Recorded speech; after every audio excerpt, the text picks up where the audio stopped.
President Bola Tinubu has appealed to Nigerians to shelve planned protest against bad governance in the country slated for August. The appeal was made known by Information Minister Mohammed Idris, who briefed State House correspondents after a meeting with the president on Tuesday. Idris said Tinubu urged the organizers of the protest to shelve the plan and await the president's response for their complaints. In his words, the issue of the planned protest by Mr. President does not see any need for that. He asked them to shelve that plan. He asked them to await the government's response to all their pleas. Now, this was according to the minister. The protest against economic hardship, which is gaining traction on social media, has been scheduled to hold across all states of the Federation, as well as the Federal Capital Territory, the FCT Abuja, starting from August 1st. Now, many Nigerians currently are battling with one of the country's worst hit moments when it comes to inflation and economic crisis, sparked by the government's twin policies of petrol subsidy removal and the unification of the forex windows. However, one question still lingers as regards this. Number one, how much of an impact will this protest have, if at all? It's necessity, because this would not be the first time. Well, joining me on the program to discuss this is Jelili Adebiyi, a Public Affairs Analyst, who joins me live in the studio. And also I have virtually Zariyi Yusuf, a social justice advocate, who joins in from Abuja. Gentlemen, thank you for joining me. Yeah. Thank you for joining me. Yeah, thank you so much for the opportunity. Thank you so much. It's a pleasure to be here. All right. Let me start off with you, Jelili.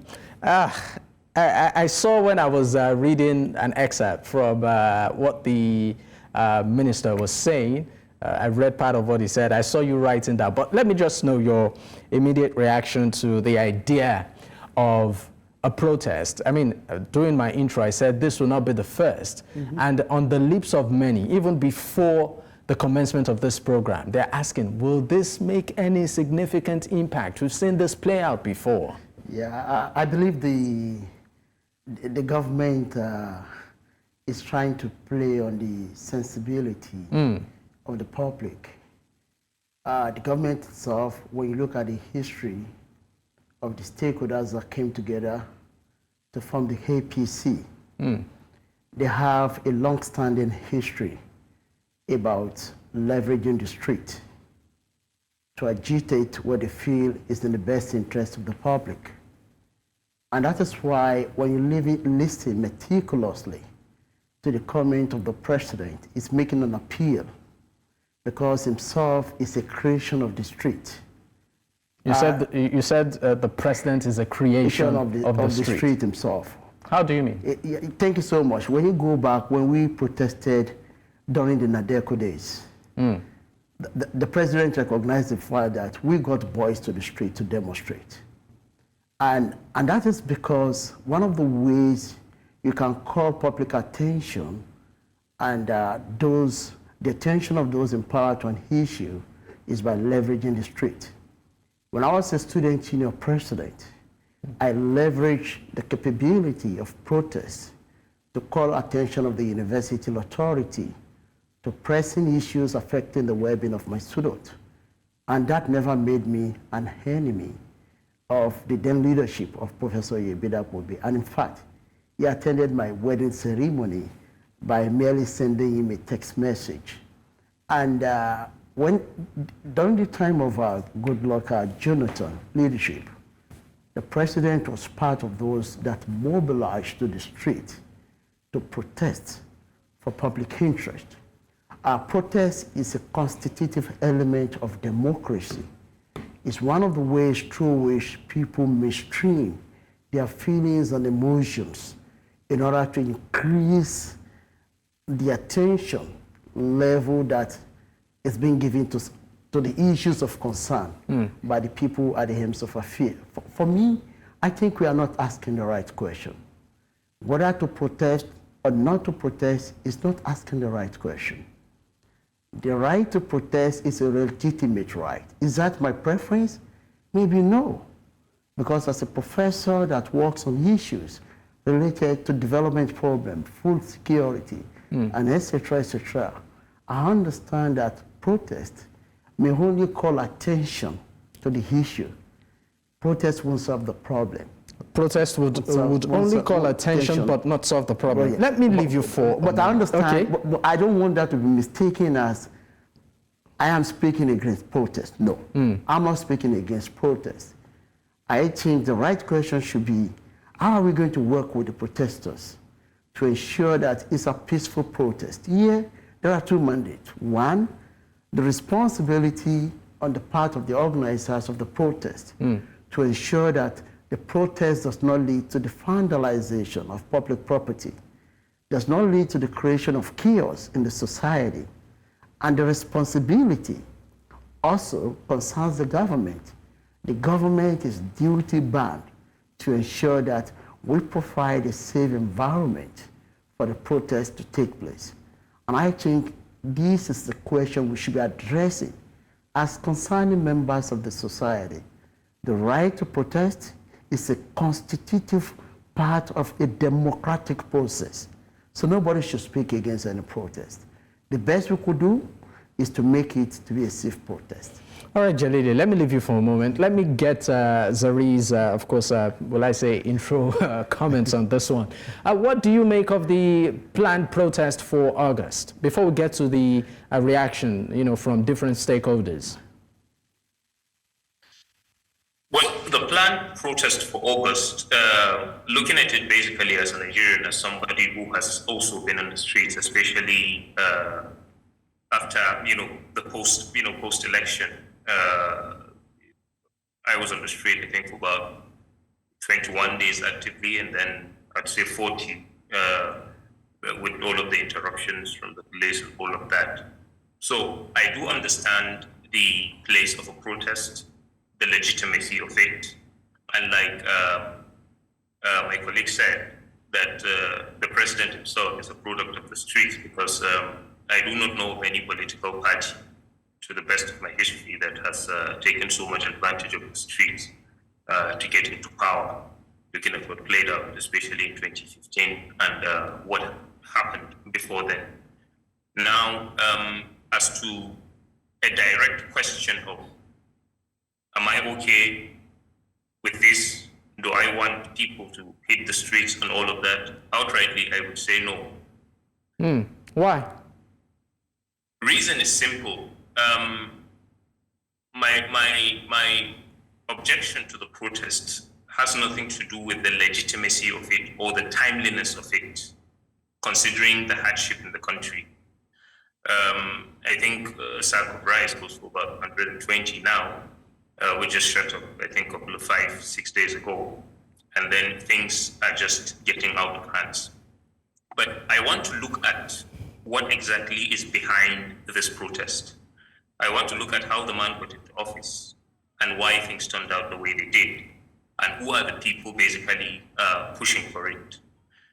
You would remember well that whatever we are currently facing now, we did under his predecessor, General Muhammad Buhari.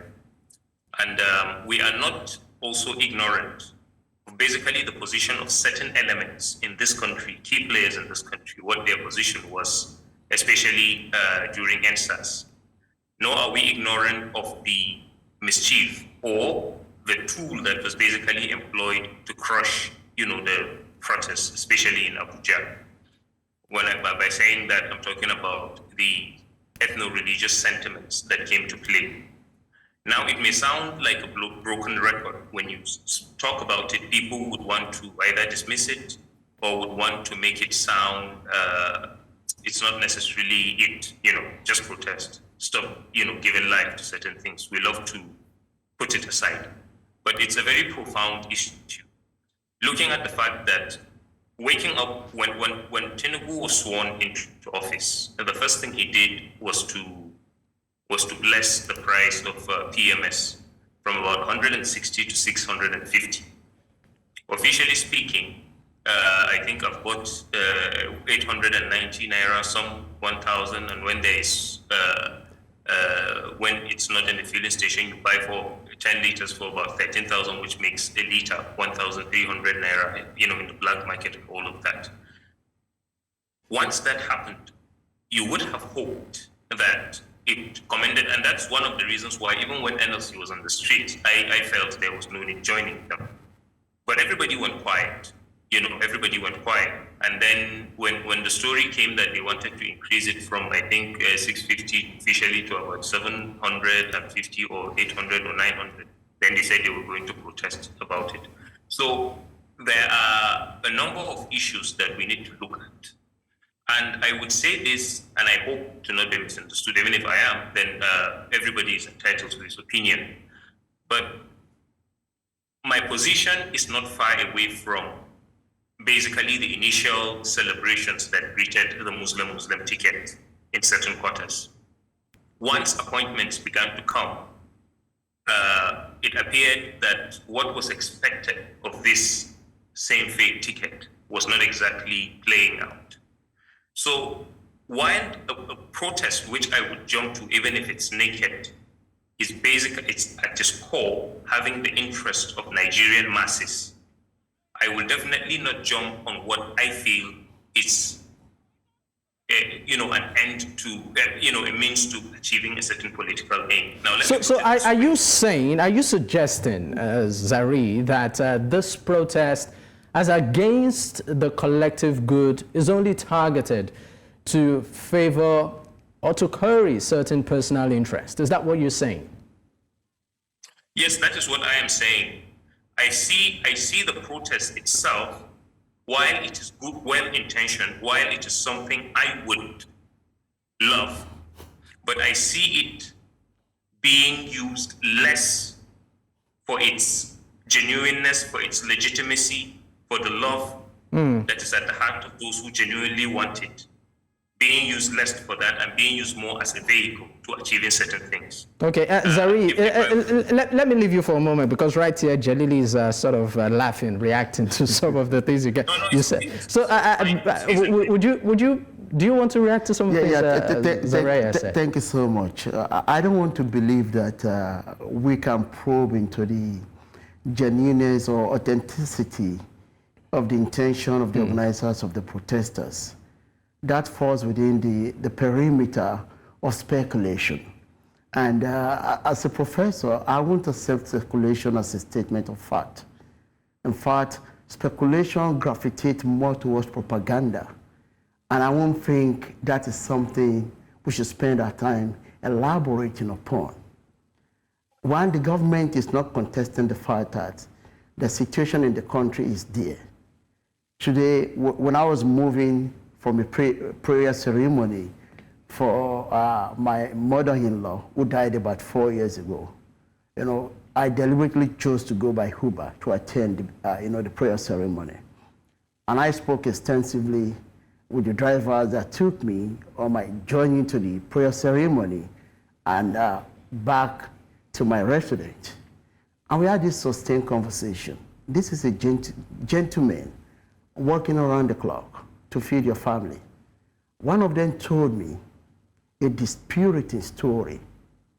He went to the hospital and he was told that his BP exceeded it was in a deadly zone. And the doctor looked at him in the eyes. You could fall down at any particular point in time and give up the ghost. You need to take a medicine that will make you to rest. And he said, he looked the doctor straight in the eyes. Who's going to feed the family? That the bills are increasing every single day. And get something. He said every single day, inflation catches up with the price of things. They have to cut down on the quality of what the household consumes. Previously, we spent about 1,500 naira a meal to feed himself. As an Uber driver, he had to reduce it to 500 naira. That is the state of the street. Mr. President is aware of this. Is he? His ministers, supposedly, they are aware of this. Are they? Well, hopefully. If this is the situation out there, I met many colleagues and I saw frustration and poverty on their faces. These are hardworking, brilliant individuals. When I visited Osun State over the weekend, where I saw was Abisima, frustration on the street. I was among those that fought to get the president elected. I was blackmailed on the pages of national dailies in the country. So do you regret that decision now? I won't regret that decision, but I'm disappointed. We need to do more to address the issue of food insecurity, staggering food insecurity in the country. I mean, I'm still going to come back to you on okay? And that is the issue we need to face, not the intention. When we start going into the intention, how do you even measure intention of people? How do you measure the genuineness of people?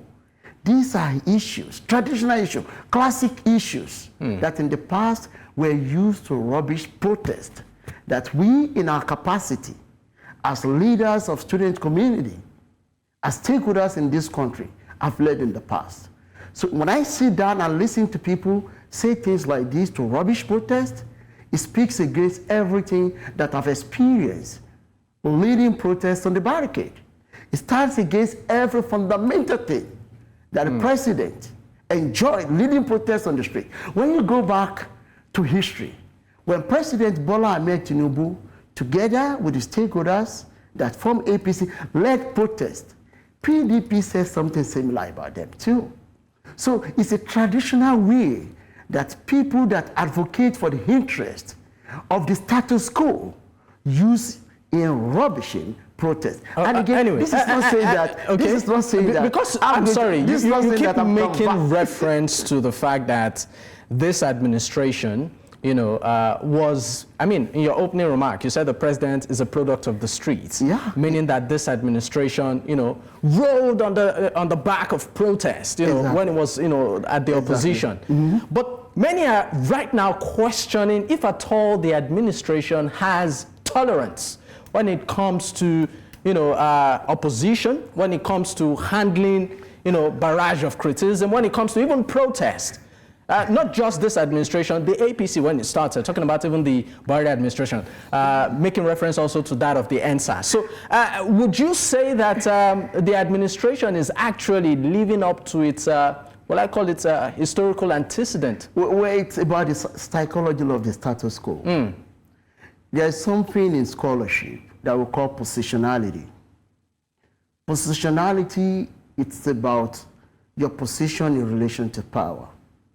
Back in the days when the current president leveraged the street for the good of the people, for the good of the country, they did that by looking at the gaps in the prevailing situation in the country. And they built on that to mobilize the public to lead protest. They were in the opposition back in the days. At the federal level, they were in the opposition. But right now, they are currently occupying the position of power at the central. So what you expect them to do is to put on that spirit statement that will reduce as much as possible what they will consider distraction to the business of governance. I don't expect them to say, go to the street, don't go to the street.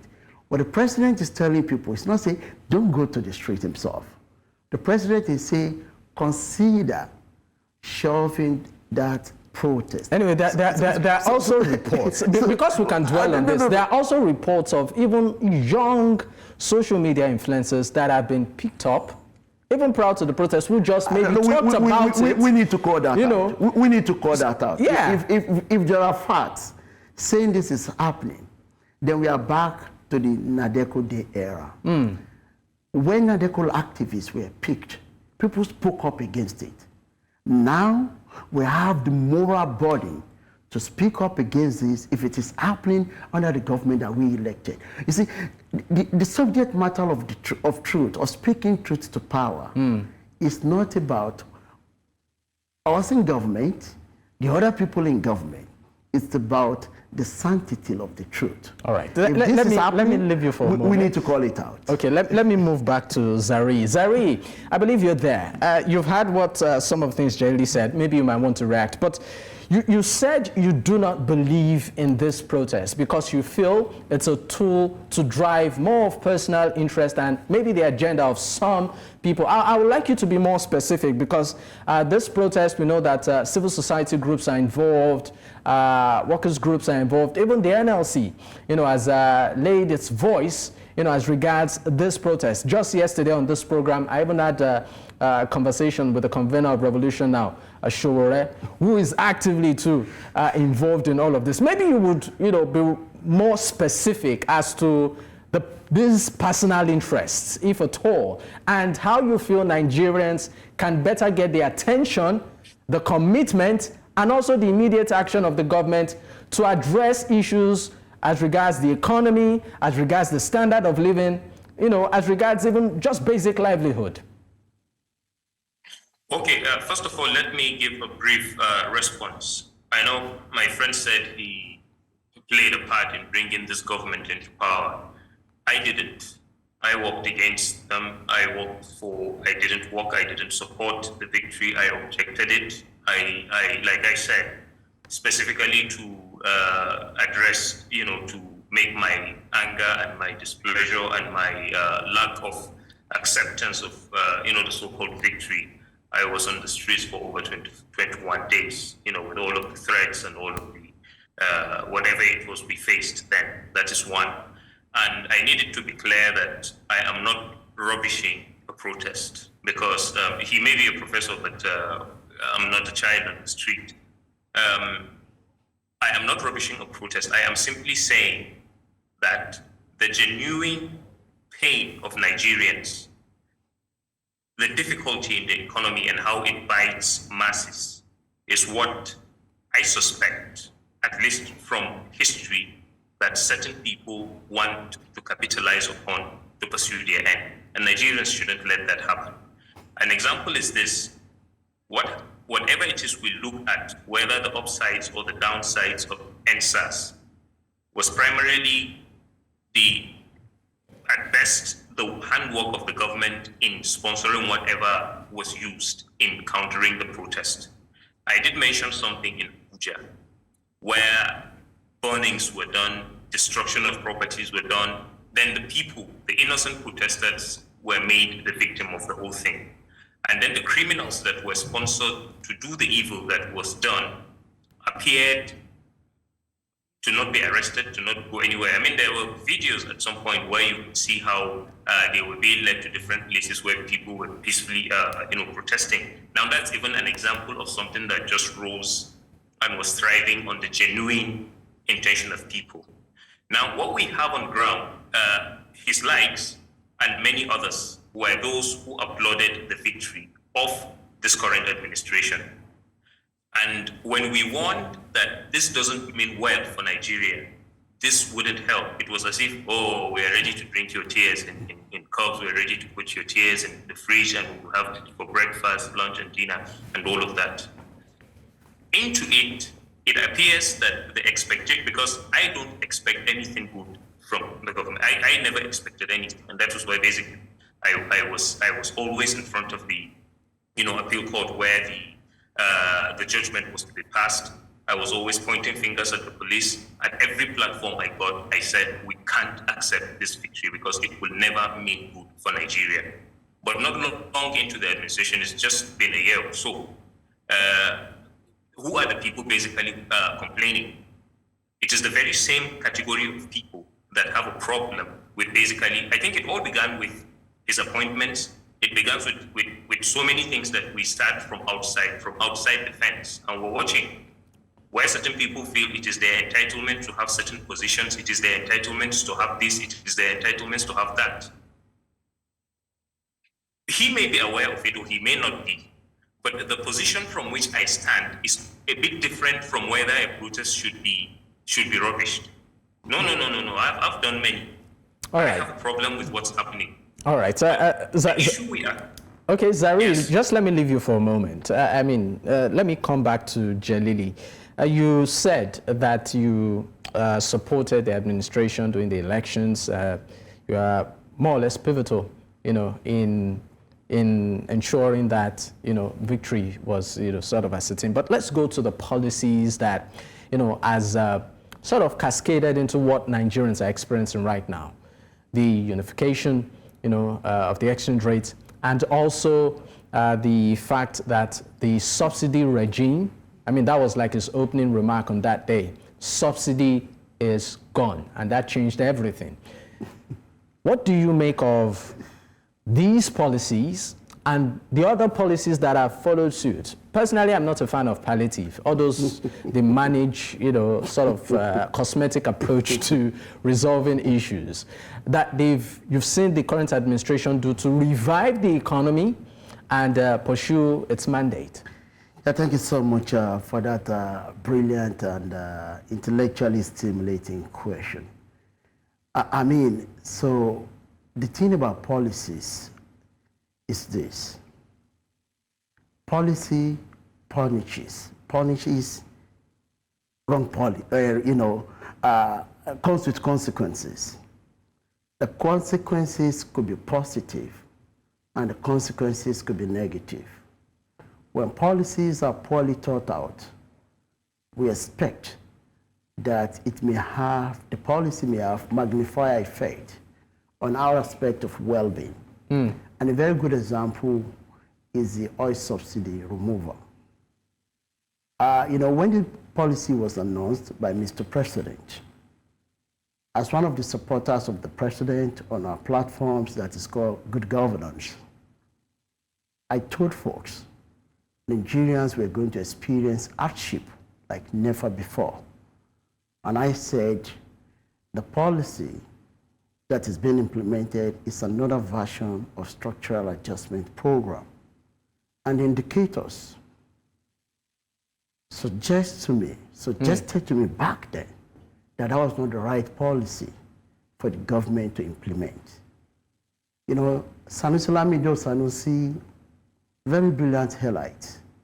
They spoke in favor of subsidy removal. And I want us to spend some time on this. You have less than 30 seconds. Yeah, but the question that was not interrogated was, what was that data that they were relying upon for the removal of subsidy? People never interrogated what was missing in that data set. Not until when the policy was implemented that they came to realize that the only saving grace for bad governance over the years was actually for a subsidy. What they sold to the public as a dummy was that there was scam in subsidy. Nobody is debating the fact that there is no scam in subsidy. But they discounted the fact that subsidy was also helping to keep the cost of living below certain threshold. And that was why one of the immediate palpable effects of subsidy removal was the escalation of the price of the cost of living, cost of food, and etc., etc. So what we are dealing with today we are pressed direct for time. consequences of those policies that the all right, thank you so much. We are pressed for time. I believe maybe we would have some other time to discuss more on this, particularly from the policy angle. Professor Adebiyi, Jelili, and of course, Zariyi Yusuf. Gentlemen, thank you for being with me on the first half of this program. Thank you once again. And I must say that it's a beautiful thing that the Prof is making those analyses. We had warned long before now, so we would always say that with a smile that we want. All right. And this basically is where we are. Thank you so much once again, gentlemen.